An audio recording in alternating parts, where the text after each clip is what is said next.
I'm Bob Ross, and welcome to the joy of Snatch Game.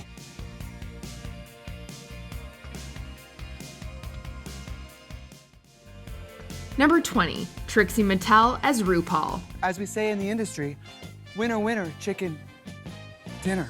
Trixie Mattel's impersonation of RuPaul started out strong. She had the look down, and it seemed like she understood the task in her introduction. Now, RuPaul, do I call you he or she? You can call me he, she, Regis, and Kathy Lee as long as you buy American on iTunes. But what goes up must come down, and Trixie's impression fell flat quickly. Her head movements were too much, and her answers grew more odd and repetitive than funny. Well, Michelle, my balls are tucked so tight that I blacked out, fell down, woke up a second ago, panicked, and just wrote, now available on iTunes. Sure, she plugged some of Ru's famous lines, but it was poorly executed. If you're looking for a quick chuckle, there's short snippets of this Snatch Game performance that'll probably do the job. But it gets old and awkward fast. There's only one person who can do RuPaul, and that's the queen herself. Y'all told her on the internet it was funny. I blame y'all. Number 19, Max as Sharon Needles. Our first star is drag superstar from the House of Haunt, Sharon Needles! Queens doing impressions of other queens rarely seems to work out in the Snatch Game. Max proved this point very well in season 7 with her impersonation of Drag Race royalty Sharon Needles. Sharon is, of course, known for her spooky persona, but there's a lot more to her than just white makeup and Halloween costumes. Snatch Game is all about creating a recognizable caricature, and while Max did have a recognizable Sharon look down, the voice was totally wrong. I said, haunted house! I'm sorry, but not a match, Sharon Needles. And from what was aired, it didn't seem like she had any jokes prepared outside of empty references to creepy things. It's a strange choice for Max, particularly when, after watching her Snatch Game audition tape, it was clearly the weakest of her options. It's mortifyingly wonderful to see you again. Number 18, Gia Gunn as Jenny Bui. After her lackluster Kim Kardashian performance in Season 6's Snatch Game, Gia Gunn needed to redeem herself when she returned for All Stars 4. Originally, she planned on finding redemption by playing Caitlyn Jenner, but Trinity the Tuck fought her for it. Well, what you want to do is not necessarily what you're gonna do. Gia settled on her backup, superstar nail technician Jenny Bui, which turned out to be a terrible decision. While Manila Luzon got away with her stereotype-laden Barbra Streisand impression because she was hilarious, Gia's lack of good jokes made her deliberately offensive performance super uncomfortable. I like middle. I like to be in the middle bed. I don't really like suck. I like just to. Next question. To make matters worse, she kept cutting off Latrice Royale. It wasn't my proudest moment. I was a young gal. Also, you kissing young too? You trashy too. Baby. Bui herself found the impression so bad, she called Gia out on Instagram for misrepresenting her Cambodian heritage as Japanese. Hi, Jenny. Haroru, konnichiwa. Number 17, Detox as Kesha. From Lady Gaga to Beyonce, there are just some pop stars who are hard to make funny. Detox learned that with Kesha in Season 5's Snatch Game. Despite describing the singer as a friend of hers, Detox wasn't able to draw much insight or humor out of her characterization.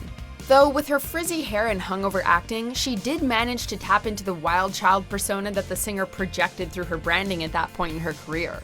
Hey, Kesha! I just woke up here. You're at the Snatch Game, honey. What's that?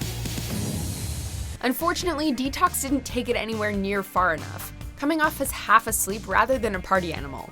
The lowlight was when, perhaps in desperation, Detox decided to have a bathroom break on the stage floor. I really have to pee. Can I pee?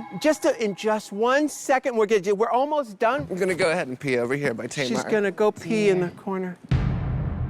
We admire risk-taking, but really, girl? Number 16, Milk as Julia Child. Julia Child. Oh, hello, Ru. How are you? I hope you got something cooking. Did you bring your loving oven? I sure did. It's right under this desk. All right. As Jinx Monsoon showed with her standout Little Edie impression in Season 5, as long as you can make a celebrity entertaining, it doesn't matter if they're not that well known. The problem is, if you can't make them entertaining, they'll crash and burn, as Milk did in Season 6. They must have all these trucks to deliver these sausages. Sure, they must, and so yes. I'd say sausage trucks. The oddball contestant chose to portray television chef and cookbook author Julia Child, a fairly obscure figure for a significant portion of Drag Race's younger audience. Though Meryl Streep's take on the French cuisine expert in Julie and Julia gave Milk plenty of material to work with, that's exactly the sort of thing that I'm very interested in learning how to do. As Bianca Del Rio bluntly put it, Milk ain't no Meryl Streep. in an episode of Strong Performances, Milk's underwhelming one simply faded into the background. Perhaps she needs another pot of ink to replenish her quill. Number 15, Morgan McMichaels as Pink. Hello, everybody. Welcome to an all-star edition of Snatch Game 2010. On the very first Snatch Game in Drag Race history, the queens didn't quite know what to expect. This was no more evident than in Morgan McMichaels' lackluster impression of Pink. Now, I've never seen you on a game show before. Is this your first one? This is it's not my first one, but it's my first game show. Though Morgan was instantly recognizable as the singer with her short bleached haircut, she failed to match that in her performance. You'd think that with the singer's bitter musical rival sitting in the front row, she would have had more than enough ammunition. Well, you know, like, I went to Britney's concert, and it's just like, you know, a drag show. Yeah. So I tipped her with slices of lunch meat. Yet Pink's rebellious spirit and outspoken attitude were totally smothered by Morgan's low energy, not to mention completely overshadowed by Tatiana's winning Britney Spears impression. Even when she did try to throw jokes in, they unfortunately fell flat. I said car. Thank you. Broke you in, girl. I broke you in. She looked like Pink, and the clothes and the wig and the makeup were hooked up, but the mannerisms weren't there for me. Number 14, Mariah as Joan Crawford. Hello, and welcome to the new Snatch Game. Doing justice to an actress with a presence as huge as the late great Joan Crawford is no easy task, and unfortunately in season 3, Mariah came up dramatically short. Joan Crawford. Now, that is not a wire hanger. It's not. What is it? It's a wooden hanger. Mariah's Joan Crawford. I think it's a little crunchy, and I don't think Joan would ever allow herself to look that bad. Though she tried to heighten the performance with her dark contouring, perhaps in an attempt to make the impression funnier, the makeup came off as sloppy instead. It's hard to imagine Joan Crawford would have ever left the house with unblended cheeks. Though Mariah attempted to mimic the Mildred Pierce actress's distinctive way of talking, the impression sorely lacked any drama, humor, or memorable answers to RuPaul's questions. And in Snatch Game, being unmemorable is unforgivable. Psycho Sally. She cuts the rose bushes. No, unfortunately, that is not a match. Number 13, Peppermint as NeNe Leakes. Last week, I was able to take Britney Spears and turn it into something great. So if I can do that with my NeNe Leakes, then it's all good. Having impressed with her Britney moves in the previous episode, Peppermint's impersonation of the Real Housewives of Atlanta star NeNe Leakes was highly anticipated in Season 9's Snatch Game. Perhaps that's why it was also such a big letdown. Peppermint clearly nailed NeNe's look, but seemed nervous and unfocused in her performance. How are you and Kenya doing? Rue, that bitch. Uh-oh. If her weave was on any tighter. What happened? Would her head pop off? Her head would explode, bitch. Oh, bloop. She not only failed to make the performance big enough, but also fumbled the delivery of most of her jokes too. RuPaul even had to remind her of NeNe's trademark catchphrase. Luckily, Peppermint was able to save herself from elimination with some great Madonna choreography. It's just a shame she couldn't have delivered in the Snatch Game to keep herself out of the bottom completely. Number 12, Utica Queen as Bob Ross. Hey, what are you painting over there? I'm painting many things I only know how to paint. What is that? That's environments.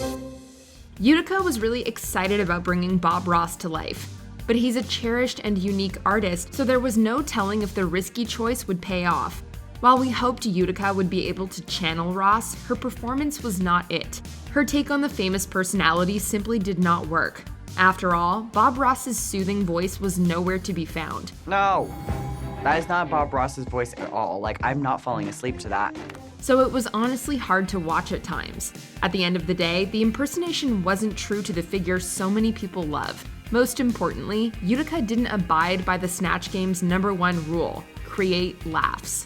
Okay. You want to taste it? It tastes delicious. Tastes delicious. Oh dear. Oh, okay. Number 11, Roxxxy Andrews as Alaska 5000. Roxxxy Andrews' total last-minute decision to switch to Alaska.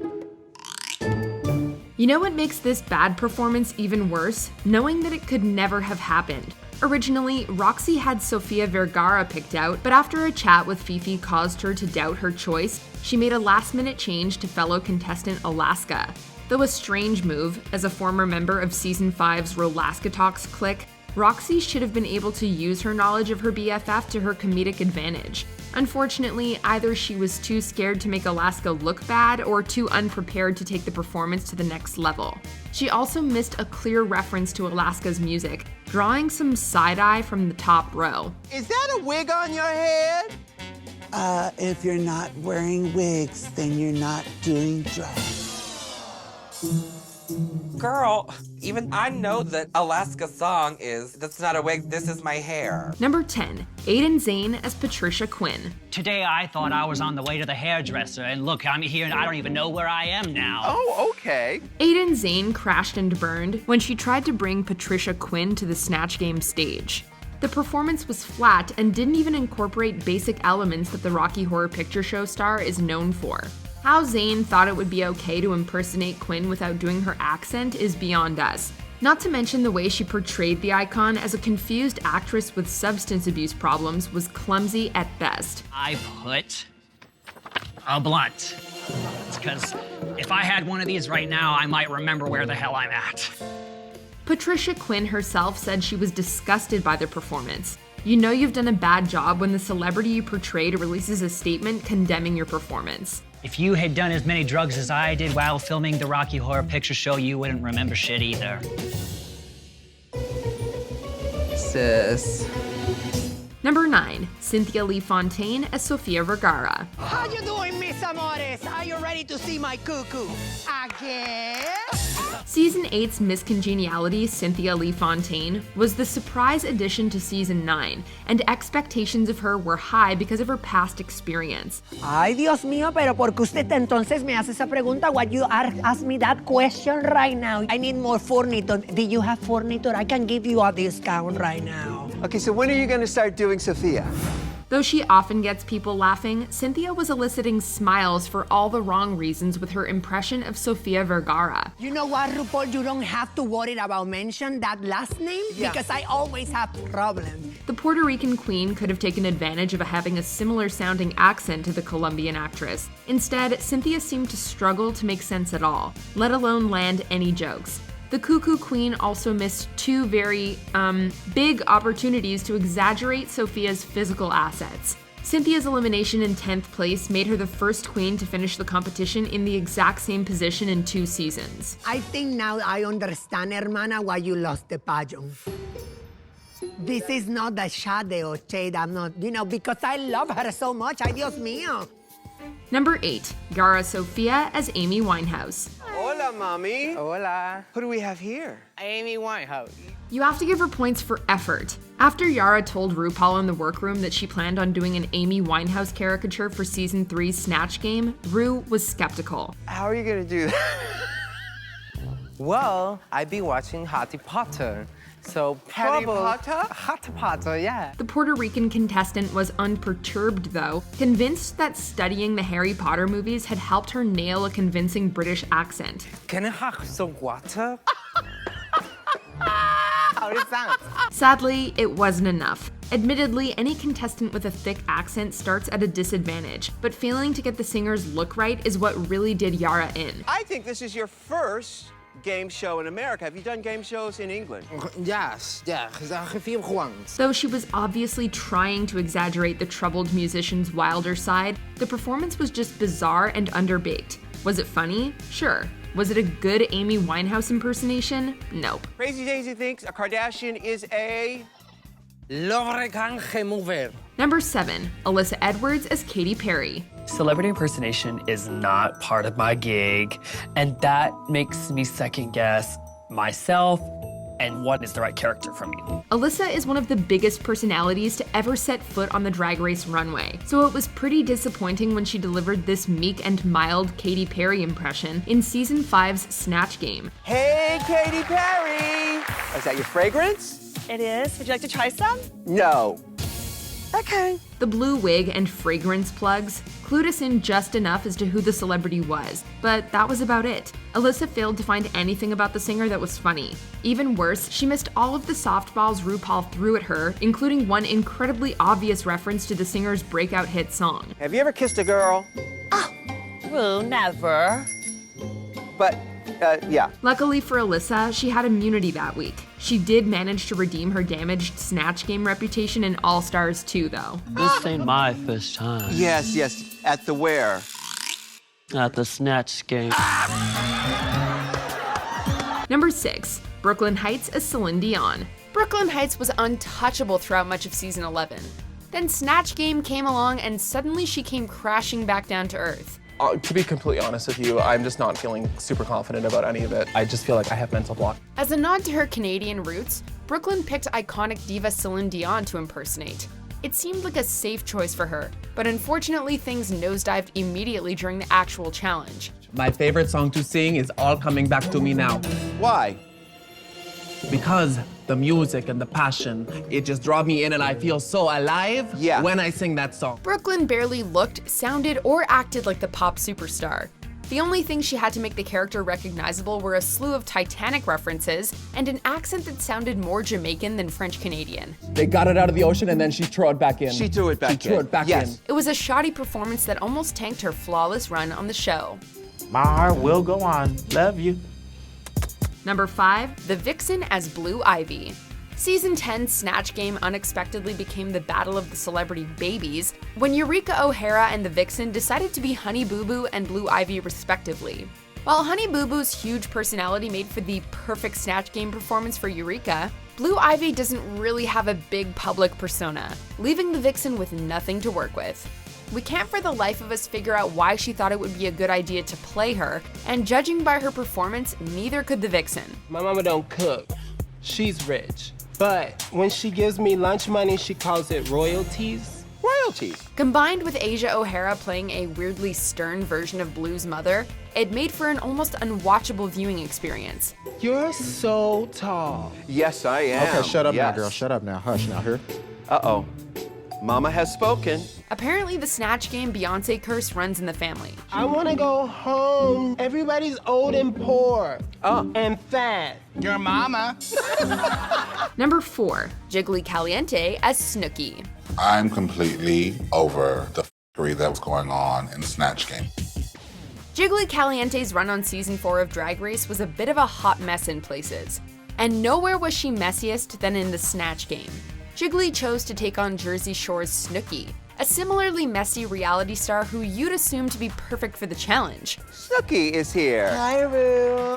Ross, are you a juice head? I can try it. Oh my God, I want to smush. Okay. It's not that Jiggly didn't put the effort in either. She had a decent look and a bunch of props with her. In fact, if she just stayed in her seat, she might have skated through. Instead, in an effort to match the already out-of-control energy in the room, Jiggly smushed her way through the bottom row of queens. What's she doing? Uh-oh. Oh my goodness. She's since become synonymous with everything disastrous about Season 4's Snatch Game. I don't give a rat's ass because this game is boring the shit out of me. I don't know why they booked me on these chicken shit gigs. Number 3, Lanesha Sparks as Celia Cruz. The queen of salsa, Celia Cruz. Hola! I'm very fine here. My English is not very good looking. Lanesha always found the language barrier on Drag Race difficult, and unfortunately, it finally got the best of her in the Snatch Game. Lanesha initially perplexed Ru in the workroom when she revealed her first choice for the challenge, Michelle Obama. What did you serve Obama for breakfast this morning? French fries. French fries. Ru's doubts made Lanesha also question the pick, so she decided that swapping to the Queen of Salsa would be a safer option. It wasn't. As well as failing to look anything like the Cuban singer, Lanesha's characterization was way off. She wore a dress made of blank. A can of tomato salsa. Like a big can? It was also hard to tell whether she was deliberately not answering Ru's questions properly as part of the act, or actually struggling to understand. Either way, Lanesha sashayed away. Flip her hair back and forth. I think it's whip your hair back and forth. Uh-huh. Si. Uh-huh, si. Si. No el macho. No macho. No. Number 2, Fifi O'Hara as Lady Gaga. I've been recognized a lot for my Lady Gaga, so I think Ru's gonna love it and eat it up. Of all the Snatch Games in Drag Race history, Season 4's stands out, but not in a good way. Fifi was one of the contestants that sat on the infamously messy bottom row. Though she was not the biggest troublemaker during the challenge, her Lady Gaga was a caricature. Work it, girl! Give a twirl! Give a twirl, give a twirl, give a twirl! Mother Monster had already proved a tricky celeb to pull off. When Sonique unsuccessfully attempted her in Season 2, Fifi managed to replicate one of Gaga's signature looks better, but went way over the top with her mannerisms. Her jokes about the singer snatching the new diva crown didn't ring true to Gaga, but most importantly, they did not crack a smile from RuPaul. Just so you know, yeah, the diva here, not her, not her, but now I have the diva crown because I bought it from her. Before we unveil our number 1 pick, here are some dishonorable mentions. Tatiana as Ariana Grande. Unfortunately, Tati couldn't recapture the magic of her Britney impression. Ariana Grande is here. Hi, Ru. Are you ready to break free? Yeah. Monique Hart as Maxine Waters. The Congresswoman might want to reclaim this impersonation. Is that Compton? Actually, I think it is. It's probably Inglewood or something like that. It surely is. I am one of the 12 women that are in the Black Caucus. We're really involved in the Black community, trying to raise us up. Okay, all right. Ivy Winters as Marilyn Monroe. Fumbled a JFK joke so bad, Jinx had to step in. Now you're into politics, aren't you? Presidents and... Quite the scandal, actually. Yes. With my cousin-in-law, really. Yes. He was in all the magazines at the time. Farrah Moan as Gigi Gorgeous. Farrah failed to capture this influencer's essence or any laughs. Gigi Gorgeous is here. Hi, Ru. Hi, doll. You look fantastic. Hey, I could really use a makeup tip right about now. You know what I say? You can never wear too much highlighter. Ooh. Evie Oddly as Whoopi Goldberg. The eventual winner shows how not to get an EGOT. Oh, those are all of your awards. Just trying to get rid of them on eBay since I haven't had a role in a good 5,000 or 6,000 years. Aren't you on The View? Number 1, every Beyonce ever. Every time a queen attempts to impersonate Beyonce, we see why it's a terrible idea. In Season 2, the performance was full of Tyra Sanchez, but contained 0 Queen Bee. Beyonce's just like me. All I had to do was just be myself, like just smile. That alone should have served as a warning to other queens. But they didn't listen, and McMichaels was the next to flop. Her poorly aimed shot at imitating Sasha Fierce in Season 4 was disjointed and odd. I'm a survivor! I'm a survivor! She's a survivor. So by the time Asia O'Hara decided to portray the icon in Season 10, we kept our expectations low. It has been done, but I can do her voice, and I know what's funny and what's not funny about her. And we were right to. Like those before her, she didn't deliver on Beyonce's humor or mannerisms, and flat out missed the mark. Oh, they're starting already up in here. Stop looking at me like that. You make me nervous. Maybe we should just leave the Knowles Carter family out of this challenge moving forward. You're so tall. Yes, I am. Okay, shut up yes. now, girl. Shut up now. Hush now, here.